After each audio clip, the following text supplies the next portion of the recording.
want you to take 3 pieces of candy. 3! This isn't HOA approved. It's not that hard. Just follow the rules. Oh my gosh, the fog is triggering my asthma. Okay, drive! Don't record me. That's against my HIPAA laws. Hold her here for a reason. The sign says take 1. Here, right now. I am the HOA president. I don't care. Is candy's fun size? Fun for who? Aren't you a little old to be trick-or-treating? And I'm reporting back to the HOA. Excuse me? Say that again? I'd like to speak to your momager. It looks like the spirit of Halloween threw up. Ew and ew. My toxic trait, being right. It's like no inflatables, but yet, here we are. They got that from Home Depot. Ugh, again, with the grass. Fire hazard, fire hazard. Get me out. Out.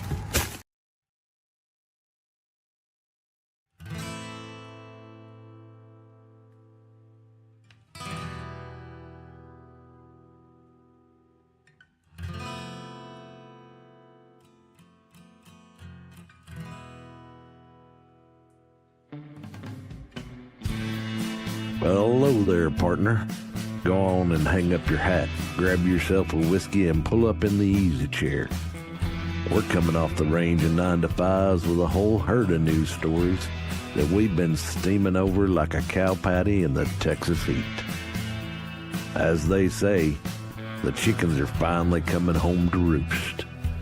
And we're here to ruffle some feathers and ensure accountability ain't just a concept, it's reality. It's that time where the day's drama casts its longest shadow. So let's light a candle to the chaos of current events, the whirlwind of politics, and the tangled webs of corruption that we find ourselves entwined by. It's time to ramble our way into the twilight. Welcome to Sunset Rants.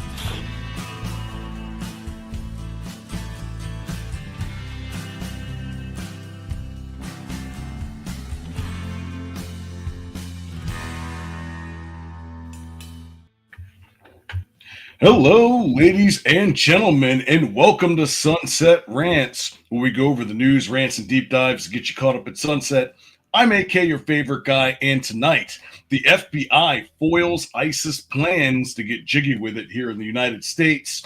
Then internationally, there was a terror on the train in the UK as a mass stabbing occurred. Why did this happen, and what is the UK going to do about it? Then we have a very special guest, David Johnston. He's attorney at law, J6er, and now District 98 hopeful of South Carolina, joins us tonight. Biddy, how are you doing tonight?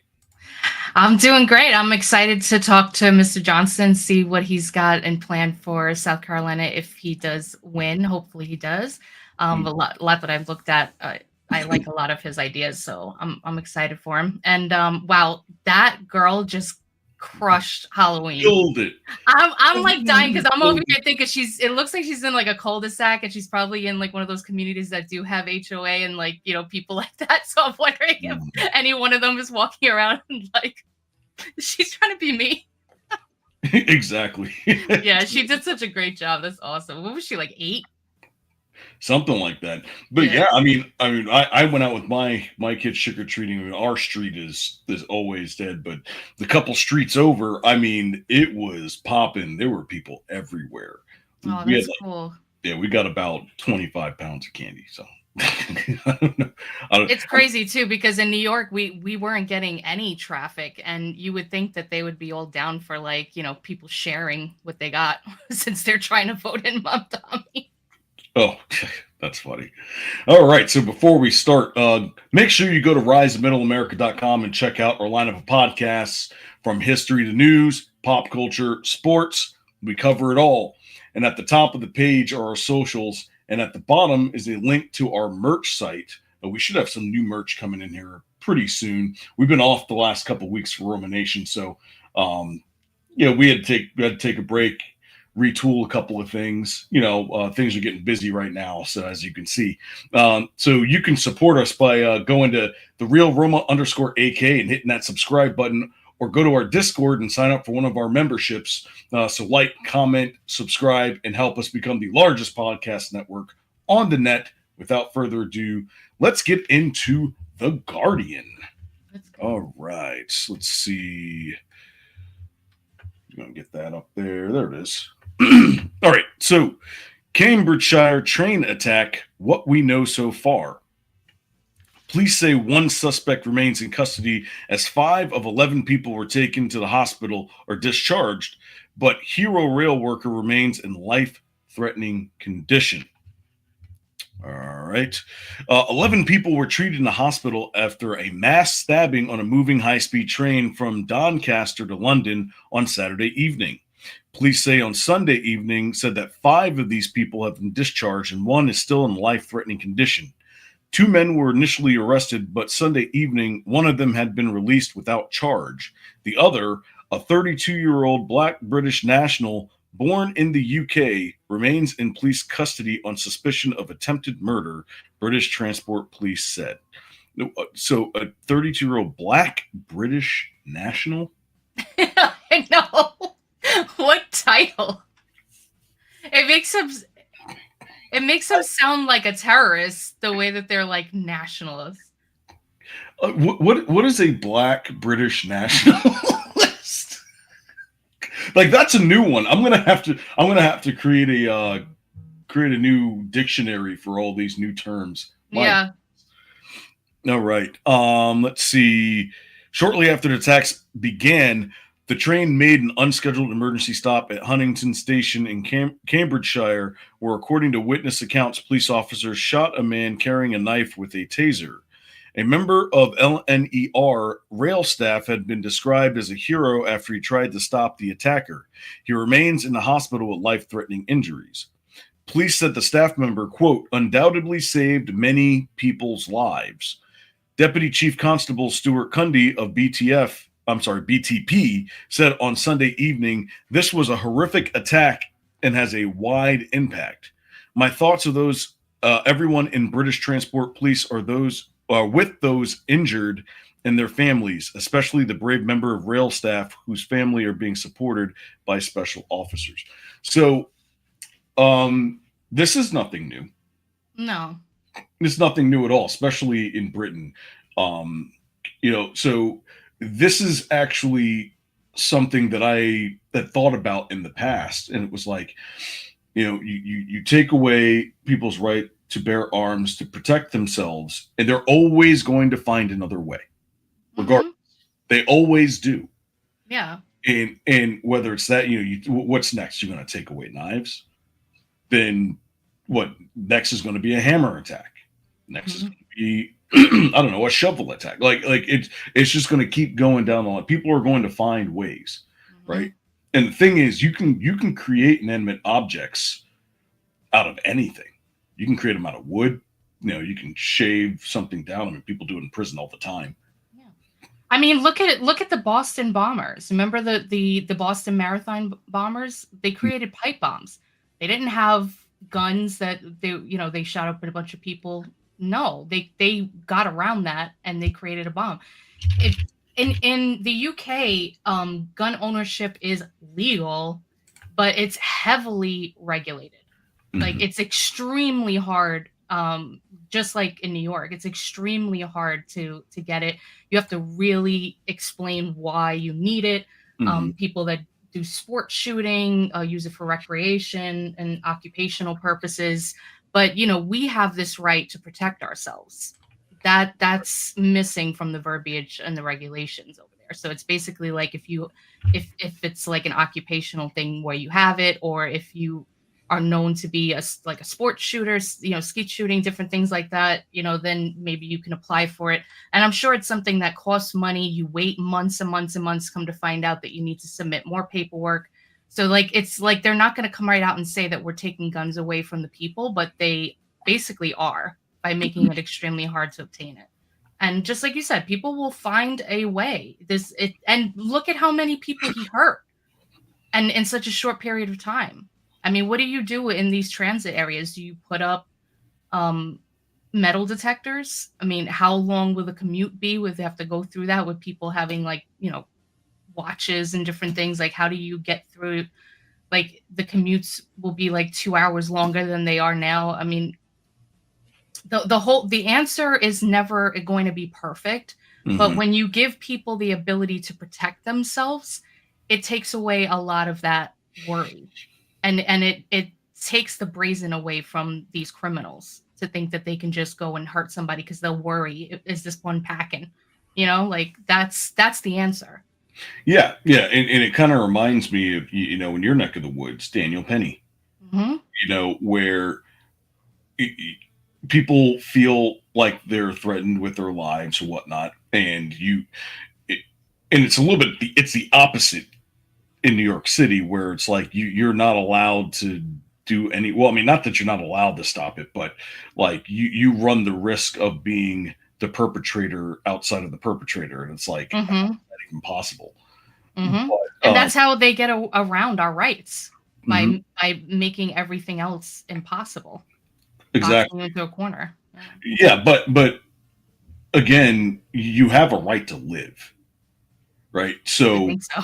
if somebody if you're going to create these laws and take away people's right to defend themselves, and these other people use other means to attack, then people are going to start using other means as well to protect themselves, right? Mhm. When you look at you remember the two 14-year-old girls, the one that got arrested because there was a guy following her home and was terrorizing her and like saying like really bad things to her, and then she had pulled out Like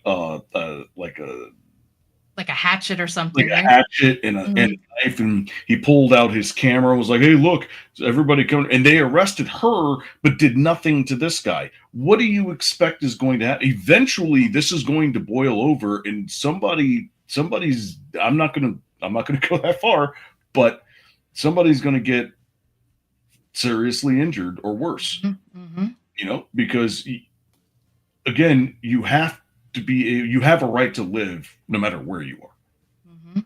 right? So and if that is under attack, then what else are you supposed to do? Right. Right. I mean, and that girl was too young to carry a gun, even if it was legal for her to do so. But anybody coming for her, there's like regular people walking around. The criminal would probably worry that somebody might want to come over and be packing something, or somebody might want to come over to save her. But again, this is what they do. They don't outright take your rights away, but they take away every other opportunity you have to protect yourself in a way where they don't take it away, but they make it extremely difficult, buried underneath a bunch of laws, interpreting the laws, differently. So and the people that are in power, the legislators, people, things like that allow these things to go down, they know. I mean, I'm sorry. You know what you're doing. You know what happens when you enact certain policies, when you first enforce certain things. So it begs the question, are you trying to create chaos? And if you are, what is your end goal? If allegedly Right, they're and doing that. and either they know or they're willfully being ignorant, right, Mhm. to what's going on around them, and it's clear that this is an issue, but like w- what is well, we have Congress here. What do they have with Parliament? Yeah. Like what is Parliament going to do when everybody comes, when God forbid something worse happens, and then they're all standing outside like, what are you Like, going they to do? stop going to work and they're just standing outside, just, like, saying, Exactly. like, "We're not gonna," like, we're the ones that are keeping everything going. If we don't go clean the drains, if we don't work the trains, if we don't, open these stores, if we don't, answer these phones, you guys are screwed. So, I mean, it could get to that point because it's getting extremely bad in the UK, and this is just one of many incidents that we've heard over the past 4 or 5 years. It's just gotten worse and worse and worse. And unfortunately, I don't think this will be the last one. And like you said, what are they going to do? Take away the knives? You can't. You say like you can only have knives in your home. You can't bring them outside. But again, now you're just disarming more of your citizens, and the criminals will not listen to laws, obviously. So Right. they'll carry it, and you won't. Exactly. And then the last thing is the workers, right? Because now it's just a hazard just to go to work and to transport people daily. Like, what do you do at this point? Yeah. And then you had that situation in North Carolina, um, where lax laws created a situation where now somebody is not with us anymore, and um, now you're looking at a potential worker who I hope and I pray that this person survives, but you know what's going to happen when all the workers for the train say, you know what, if our demands aren't met for security, then we're not running anything, and they need that train to run. They absolutely need that train to run. Right. So Right. I think the one in the UK it stops at King's Cross Station, which is basically like Grand Central Station. yeah, So that means it's a main line. it is. Yeah. And like I would be terrified, especially for this one guy. I mean, would he even want to go back to work? I mean, like I would think he would have some sort of PTSD, maybe not. I mean, right now all we, can do is just pray that he survives, because that's the main thing. But like you said, his coworkers, I'd be terrified. I'd be terrified just as a commuter. I wouldn't want to get on these trains. I would Yep. be rethinking my job, working closer to home so I could just walk there. Absolutely. Absolutely. All right. Let's move on. Well, I think I did this backwards. I did the second the second No, it's one. okay. Shows you how many You- times I've been on this show. no worries, no worries. Picking stuff up. Let's go. All It's right. just the movement of a tab. Exactly. All right, let's go to ABC News. 2 U.S. citizens arrested in alleged ISIS-inspired Halloween plot from the DOJ. 2 men were arrested on Friday for allegedly plotting an ISIS-inspired Halloween attack in Michigan, according to court records unsealed on Monday. The men allegedly used the term Pumpkin Day for their plans, according to the complaint. Attorney General Pam Bondi thanked the FBI for stopping the plot before innocent lives were lost. Muhammad Ali, is that Muhammad or Mohammed? I think it's like Mahmed. Oh, Mahmoud Ali and Jesus Christ. Mahmoud. Both U.S. I've been citizens. studying, I got to worry about Mandami, so I've been studying these names. Sorry. Right. Both U.S. citizens allegedly bought a shotgun, an AR-15 style rifle, and forced reset trigger that allows the shooter to increase the rate of fire in a semi-automatic weapon. Oh no, we have to look that up. According to the complaint, the men and 3 other co-conspirators allegedly practiced shooting guns at firing ranges around Michigan, according to the complaint, and allegedly drove around to the outside locations to practice shooting. The Justice Department alleges that in other terrorist attacks, the perpetrators have also practiced shooting with firearms beforehand.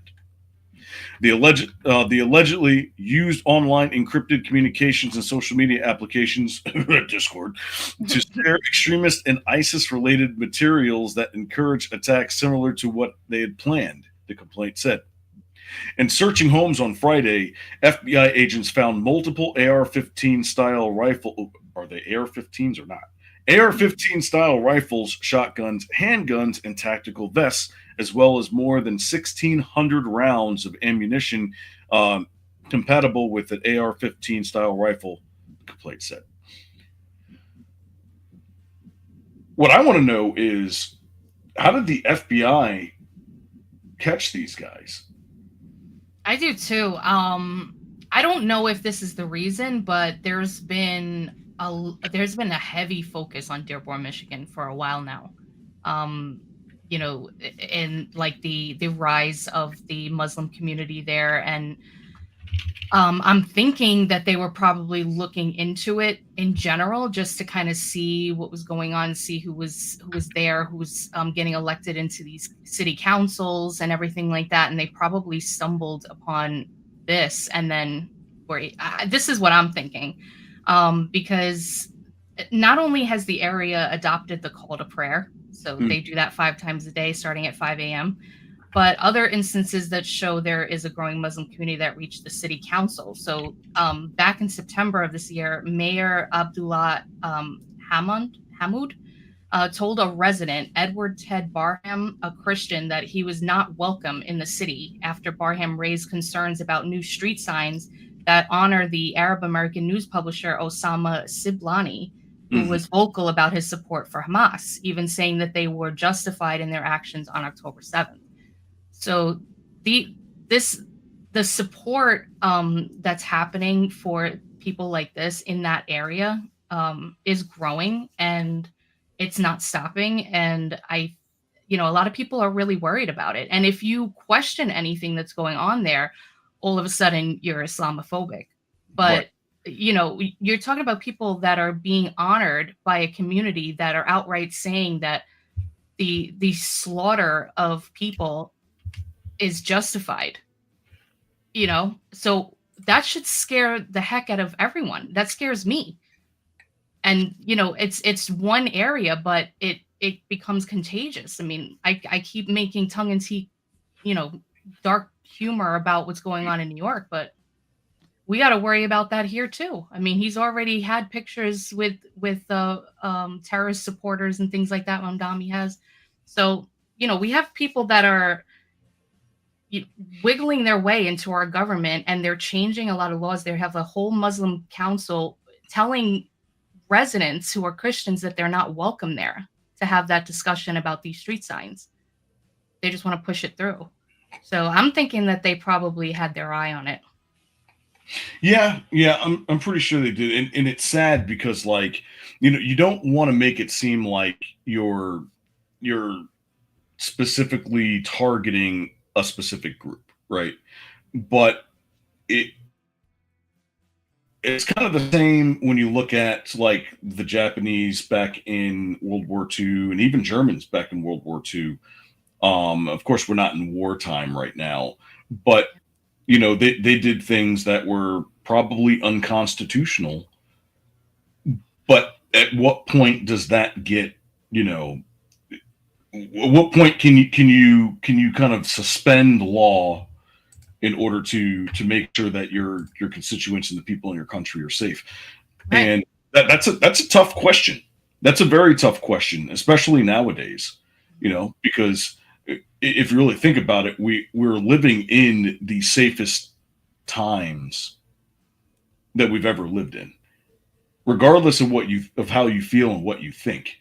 We just have access to so much now. That's why it just seems so chaotic. But that's what Marxists do. They prey upon, they go in and they do things very sneakily, and a lot of them are using our laws against us. They're using our rights and our processes against us. So it is a double-edged sword. It's like, do you suspend our laws for just a moment, just to take care of something that's going on that's an existential threat to our country? Or do you not do that because if the Democrats come into power, they can use that same precedent to turn it around? And now we have laws that are on shaky ground.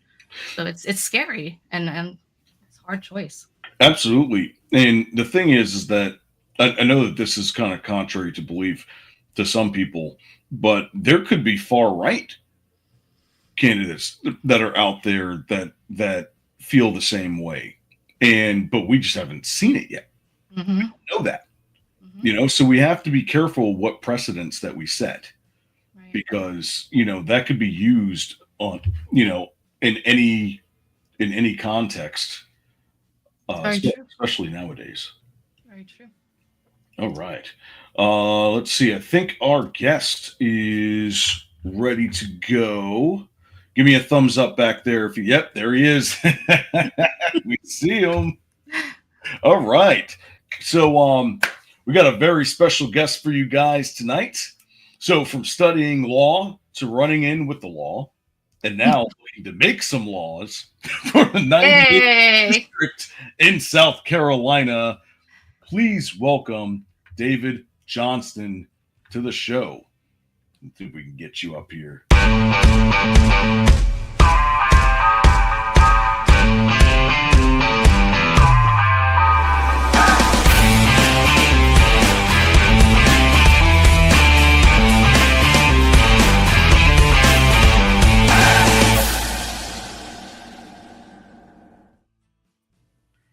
David Johnston, how you doing tonight, buddy? Good, guys. How you doing? It's good to see you. Thanks for having me on.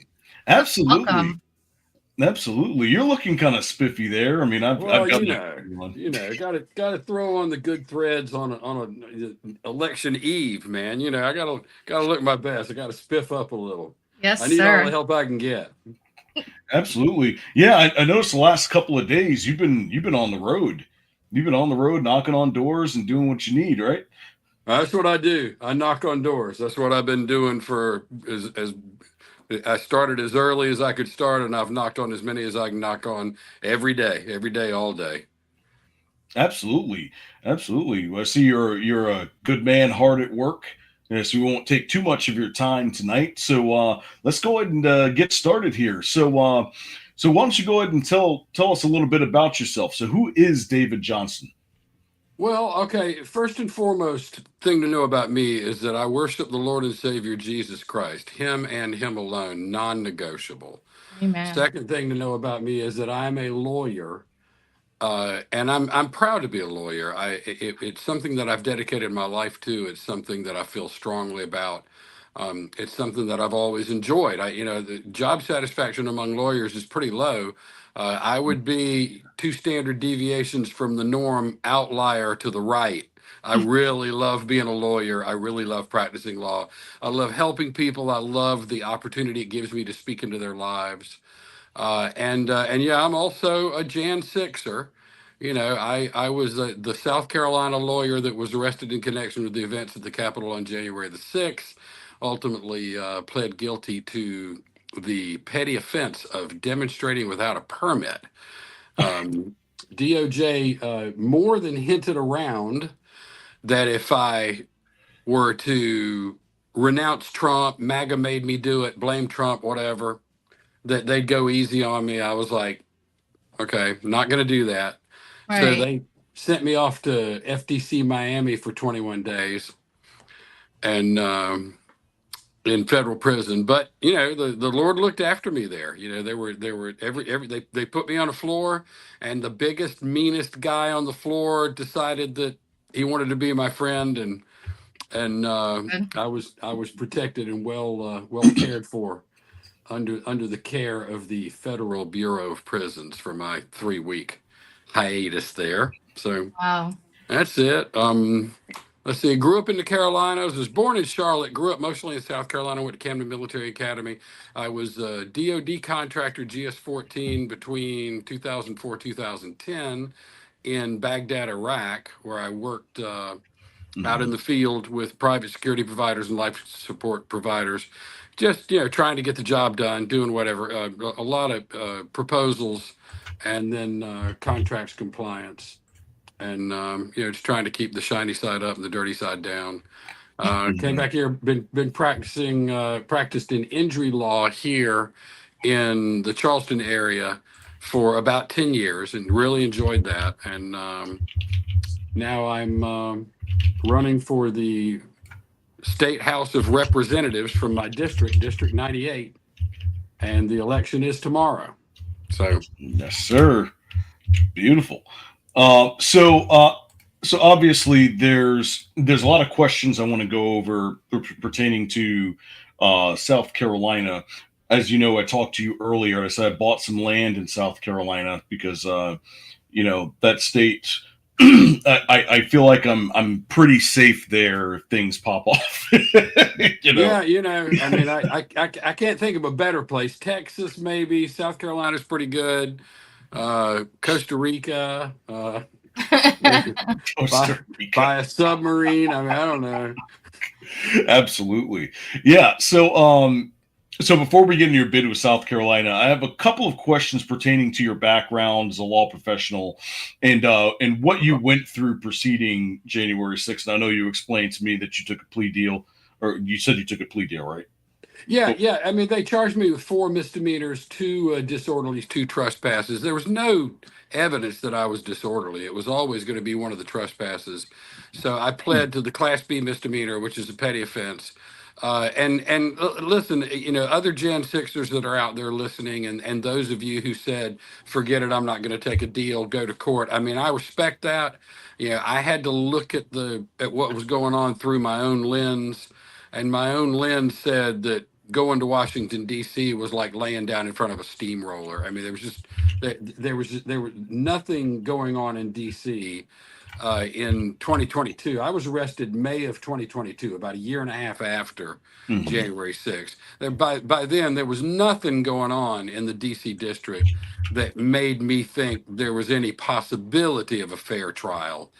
Right. I mean, just for example, the 1512 obstruction charge, which was Sarbanes-Oxley Act. It was an act that was passed in the wake of Enron, and it involved the government's concern, which in the case of Enron turned out not even to be true, but Right. the government's concern that people were shredding documents that would be held in evidence. Okay.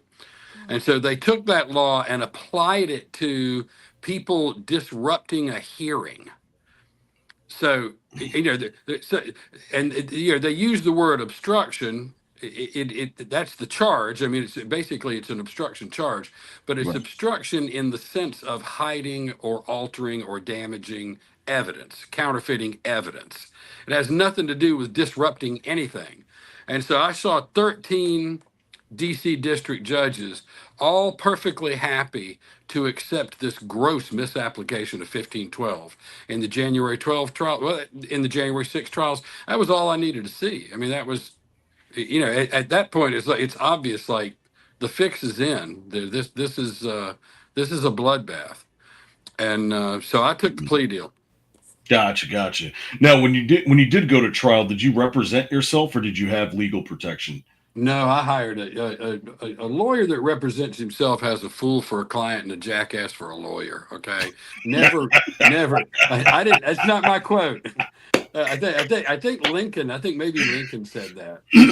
I've heard that Lincoln or before. Franklin, Yeah. one of the founders said that, but it's the truth. I mean, you never represent yourself. You can't get that objective sort of third party perspective when it's your own skin in the game. Right.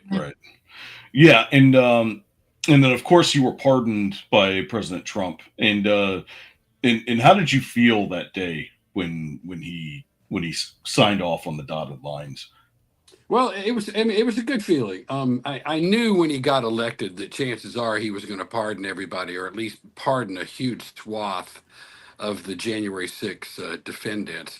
I mean, just for your listeners' sake, everyone should know that there were 1,575 J6 arrests. Only 418 were even alleged to have been violent. Even alleged. That's 27%. So I was calling it the 27% insurrection. Now, Charlie Kirk and his people did a deep dive on the 27%, on the 418 people alleged to have been violent. And they determined that about 44 individuals had actually fought with police. That's about 3%. Right. And so, what Trump did, the blanket pardon and the commutations, it was appropriate under the circumstances. And it was appropriate even for the ones that were violent, because most of those were already in jail, and they had been in jail for a long time, and they had more than been punished for whatever they did. I mean, the gross over sentencing that occurred with J6 was it was something I never thought I would see in my lifetime. It was something just really stunning in a bad way as a lawyer to see the kind of overcharging and over sentencing that was going on. So what Trump did was the right thing. I figured he would do it, and it was good for me because South Carolina has a rule that if you're on probation and you're on interim suspension as a lawyer, you can't get your license back while you're on probation. And I was working to, try to work around that rule, but it wasn't looking very good. And then Trump pardoned me, so then I was eligible for reinstatement. So I've been fully reinstated. I'm practicing again, running for office, friskier than ever. That's No, great. that's what I like to hear. Yeah. So that kind of segues into my next question. So between that time period and also your bid for your seat, what did you do with your time in between? The first thing I did was fill out all the paperwork to get my law license back because there's got to be a ton of paperwork. That's just how it is. So I did all that, and then I started putting my practice back together. I'm working with a couple of really astute criminal defense lawyers. I'll say their names if it's okay. Yeah. Andre Rembert and Baker Allen, two lawyers here in the Low Country that are really, really good at criminal defense. Andre Rembert is one of the most creative lawyers I ever knew. I met him when we were both doing injury work at a place called George Sink Injury Lawyers, and thought then that this is one of the most creative lawyers I've ever met in my life. So he and I have been working together some. I've got a handful of cases of my own, pushing it along, rebuilding the practice. I've got 4 kids. I spend time with them. I'm a deacon. I'm an ordained deacon at a Associate Reformed Presbyterian Church, and every now and then they even let me teach or something, which is a great. If you're only a deacon in the ARP, you don't really get to teach unless the elders let you, and they've been letting me. So I've enjoyed that. I hang out with my kids. I got a dog and a couple of cats, and I've got a wife that I'm very fond of. So, Hey, love to hear it. Love to hear it.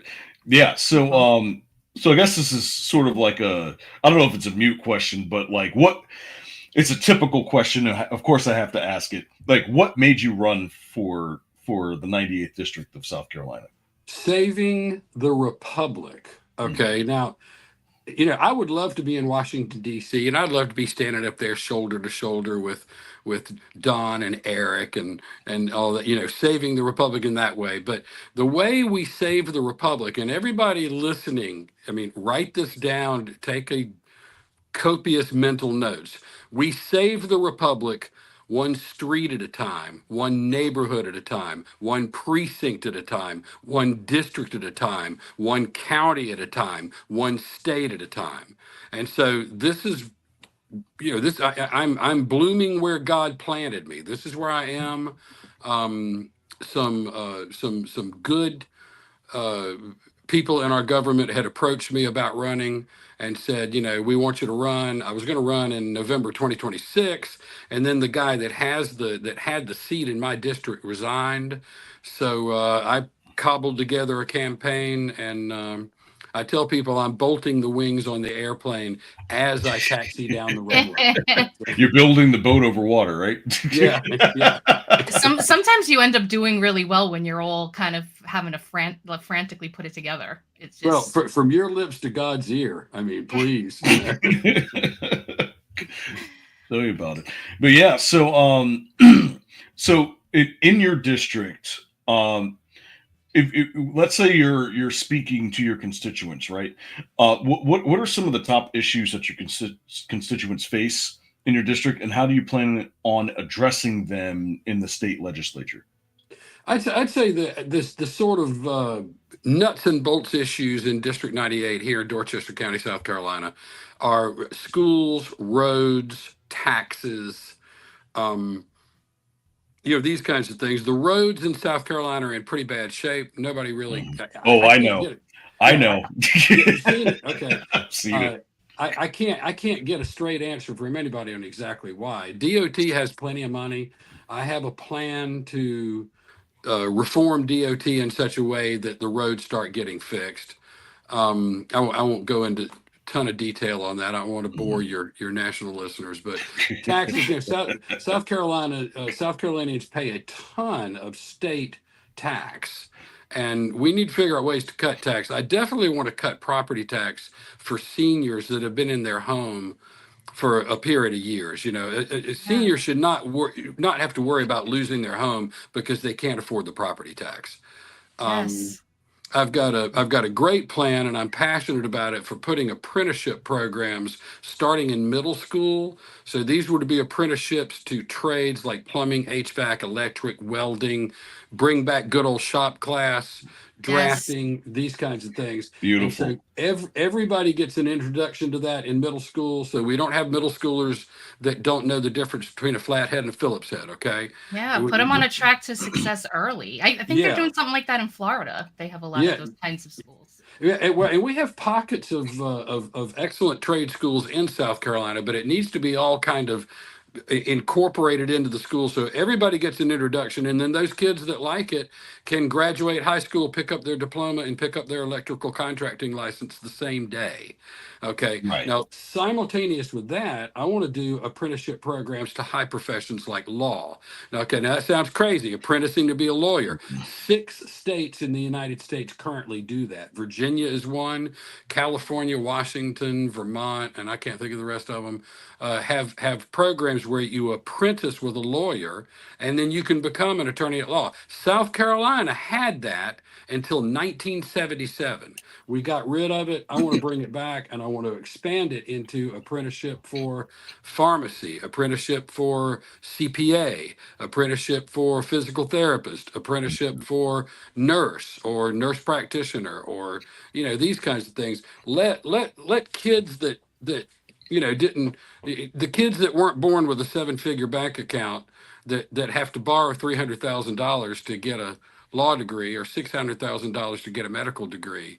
It's not good. It's not helping the Mhm. country. So let's give kids a chance to pay their tuition and sweat. And then Absolutely. they can experience it too. So like, you go through school, you pay all this money, then you get the job, hopefully, because I know that for a while there were a lot of law students who graduated that weren't lawyers. They were just kind of doing other things until they get picked up by a firm. So you Right. get the job and then you do it, Yep. and then you're like, maybe I don't know. Maybe I should have rethought this. Maybe I don't like this as much as I thought I did. So I think that's I was reading through your website earlier, and I saw that as one of the ideas, and I thought that was fantastic. Well, That thank with you. the bringing back the trades in the school. I have one question. You said that Sure. they used to have it in South Carolina and they got rid of it. Do you know the reasoning why they did? Was it a good No, argument? no, 1977, I was probably more interested in like chasing girls than paying attention to anything Did you have a cool car back then? serious. So yeah, I don't know what happened. The That's 70s funny. had cool cars too. Yeah, they did. They Oh did. yeah, oh Yeah, yeah. if you get I had a couple myself. Yeah. if you get that set up, I'm gonna have to send my son down your way. Get him started. Yeah, Get him yeah. started Well, early, yeah, he can get started in Virginia right now. I tell young lawyers all the time, forget law school, go to Virginia and apprentice. Huh. Yeah, Absolutely. I think it's great. Yeah, It- so I have I want to kind of turn this a little bit to something a little bit more serious. Okay. So the last couple of weeks, the last couple of months, I should say, there's been a lot of political violence, right? And there's been, obviously, about Charlie Kirk. Yeah. About what happened with Trump back in July of last year. And the question I want to ask you is, as the status of a pardoned J6er, and given the heightened violence of the political sphere as of late, have you had any issues or personal threats or issues with your campaign stance? No, I mean, once or twice I've knocked on door. I did knock on one door, and you'll have it's rare, but you'll have in South Carolina sort of people that always register Republican, and they always vote Republican. They vote in all the primaries, they vote in all the elections, and they are in fact dyed in the wool liberal Democrats. And I knocked on one door and ran into a little Trump derangement syndrome. the bulging eyes, the screaming, and I was just like, well, okay, thank you. Have a nice day. What can you do? So I run to a little TDS, a little fussing at the door, but nah, most of the time. And I tell you, uh, I trust God. I mean, I will leave this earthly plane not 1 second before, not 1 second after He ordains it. So I'm not going to walk around being afraid of it or worrying about it. Now it doesn't mean I won't turn around and run, Right. God helps those who help themselves. Give me 3 steps, mister. Yeah, but I don't think that there's that much of an issue down in South Carolina with things like that. But it's just something that's been on everybody's mind as of late. And I just wanted to see if you were comfortable in your stance, and if there were any issues that you've had that would have created any kind of turmoil. But it seems like you're doing pretty good.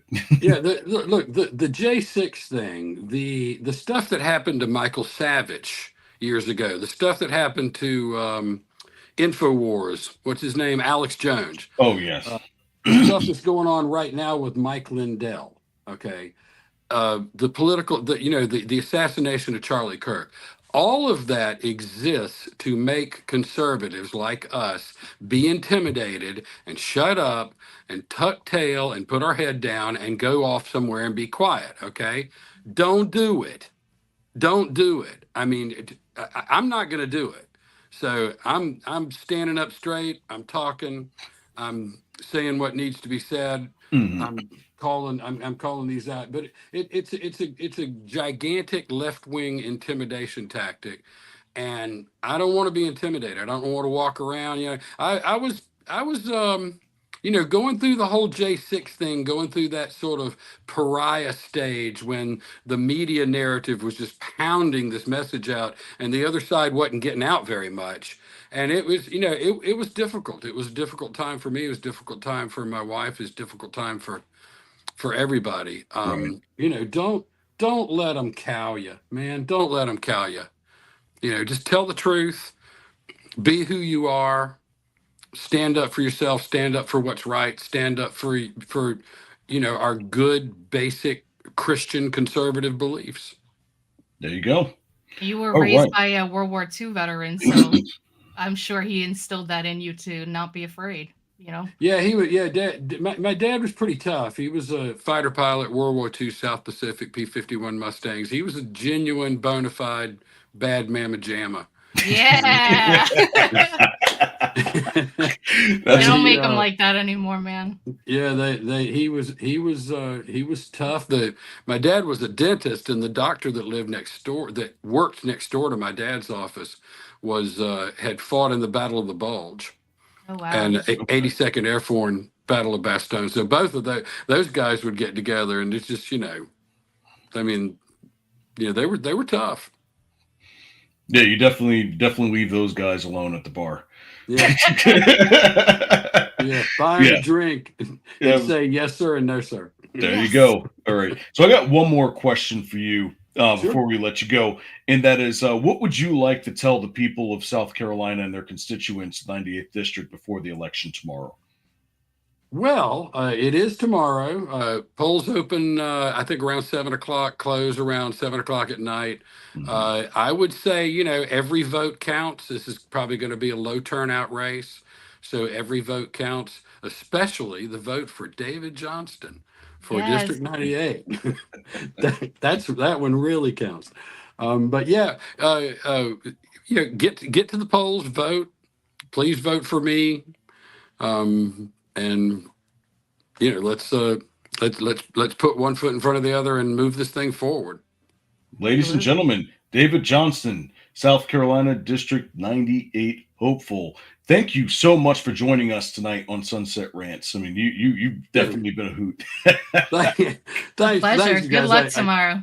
I really appreciate you having me on. Thank you so much. Absolutely. You take care of yourself, all right? Yes, sir. Good luck You tomorrow. guys do. Thank you. All right. Bye-bye. All right. Man, that's one hell of a personality there. Yeah, and you know what's crazy? This is the second man that we've had on so far that's running for elected office, and he's right. You really got to focus on your local elections. We have to have more energy in these local elections because they matter. Sometimes even more than the presidential election. Because a lot of things are state sovereignty. So you gotta really make sure that you have a solid state, and both of them have some great ideas to change around their districts and make it work for the people. So hopefully he does well. That'd be really great. Yeah, and that's the main thing is that how you beat all of these horrible politics up at the top is you create new ones down at the bottom. Right. Right, and you create, and regardless of what side you are, and I feel as if there's this new group that's emerging right now, that's sort of leaving the old politics behind, right? Yeah. And to David Johnston's point, he says that he's not going to just put his tail between his legs or whatnot. It's not the same Republican Party that it was 20 years ago. Right. Just like how it's not the same Democratic Party it was 20 years ago. Right. I mean, you push people to a point. You're going to create these raring to go type folks who have been really thinking about this hard because it's been hitting them at their doorstep. So it's great. Absolutely. Yeah. So I definitely want to thank him for coming on. There's going to be plenty more. There's going to be plenty more people that we're going to have on this show, folks. So make sure you hit that subscribe button, like, comment, and join. Yeah, come along for the ride. Yeah. Absolutely. All right. I think it's time. Brian, hit that bump.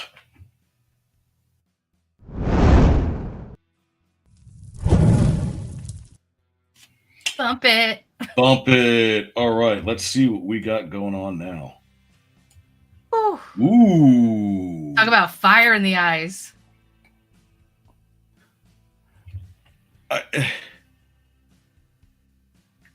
I mean, a man in uniform. I mean, it still hits.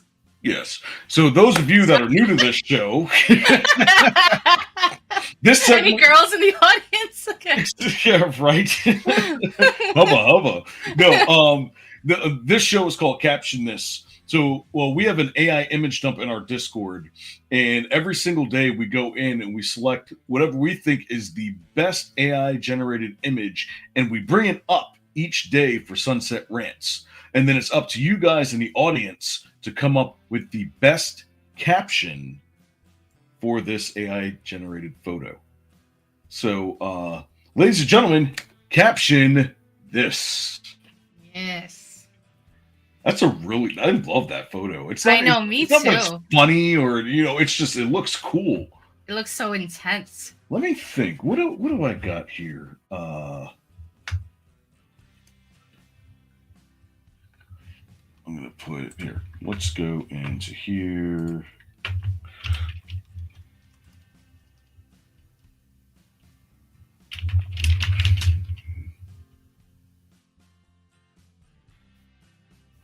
Nope, I can't think of anything right now. I almost got one, but let's see. What else do we got here? The purple hair. I have the high ground. Rebel with no yell. I have the high ground. If fear were flames, I'm not moving. Oh, that's hilarious. Rick Tofin finally sees the dark aether. I don't get that one. Sorry, Rick. You're gonna have to, one of these days you're gonna have to school me on whatever that is. Maybe like a character from something, a video game. I don't know. Yeah. Seven says, "Enraging Private Ryan." Ah, that's good. Oh man, I'm telling you, some of these AI images, like they look so good. I want to frame them and put them on the wall. Like they really come out so nice and vibrant. Oh my goodness. Yeah, especially with AI now. I feel like it's weird because I feel like sometimes it does really well and then it takes like 2 steps back. Yeah, for like it'll like give you a third leg. Yeah. Yep, for like a season and then it just takes off out of nowhere. Yeah. Call of Duty Zombies, got that one. I do more before 5 a.m. than you lazy EVT and Snap Scrubs do all day. Shots fired. Yeah. Oh my god. Man, I really want to come up with another one. No, that was from Hardy Harmonica. Ooh, I think I got one.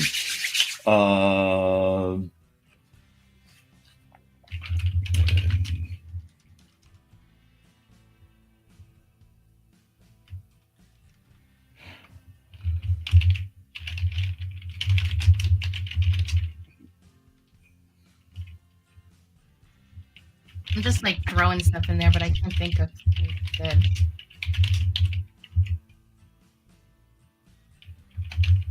Oh, Brian says join the Discord, and I might tell you how I generated this one. Nice. Be All part right. of the Discord lore. I gave my daughter a 6th finger recently when I was running a cute picture of her in AI. It's crazy too, because I think like a year ago, anytime you had something with like lettering on it, the words wouldn't make sense. Now I think they fixed that because I've seen it. It looks pretty good. Yep. But yeah, like you said, sometimes they take 2 steps back. When Major Oh. the stone fajita. Fajiti. Oh, I just watched Apocalypse Now this weekend. That movie is so good. Major Pain Apocalypse Now edition. Oh no, wait, what am I talking about? I watched Apocalypse though. I always get those 2 confused, and they're totally different movies. Right. Rebel says she wants Raising Canes now. That's hilarious. I've never All right. had that before. I heard they had good food. Enraging Private Ryan. I like that one. That's Me my too. favorite. Yeah, I actually like that too. I think that one's really good. So who is this? APTTMH.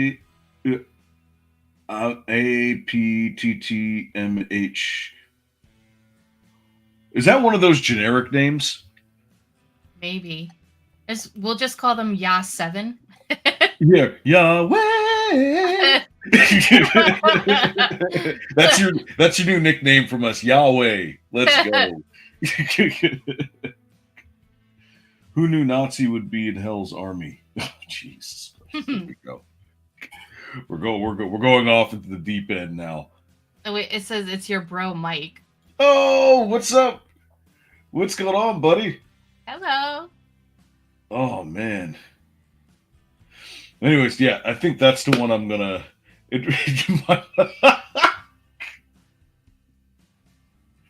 My mother said, "Enraging Private Ryan, your brother." Hi, Mom. How you Hi, doing? Mom. Oh, that's hilarious. Don't act like you don't know me. That's funny. Yeah, my mother was here a couple last week. Oh. So we got to hang out for a little bit while we were here. Man, I would have been able to meet your mom. Absolutely. All right, ladies and gentlemen, you know what to do. Go to risemiddleamerica.com. Check out our lineup of podcasts. We cover it all. At the top of the page are our socials, and at the bottom is a link to all of our merch.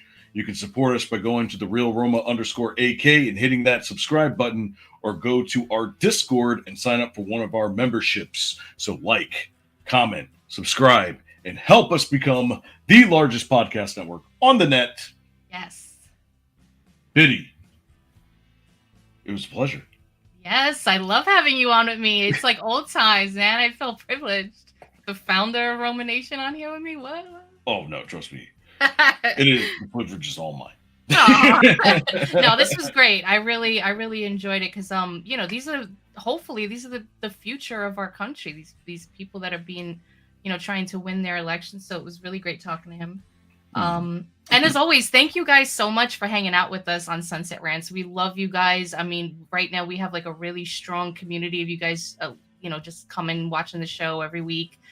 And it's really awesome. It's really awesome to see the same names over and over again and building relationships with you guys. So thank you for your support. You guys are great. And then Brian, can you one more time? Can you bring up that link for David Johnston?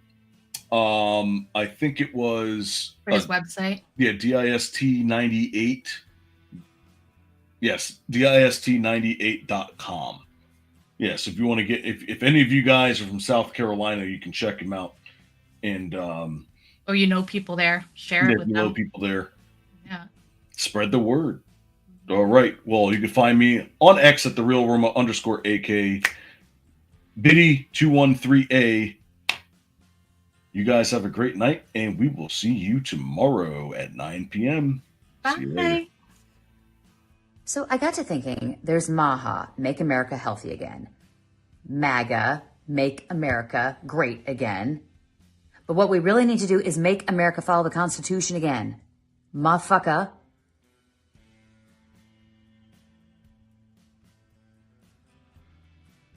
That sounded better in my head.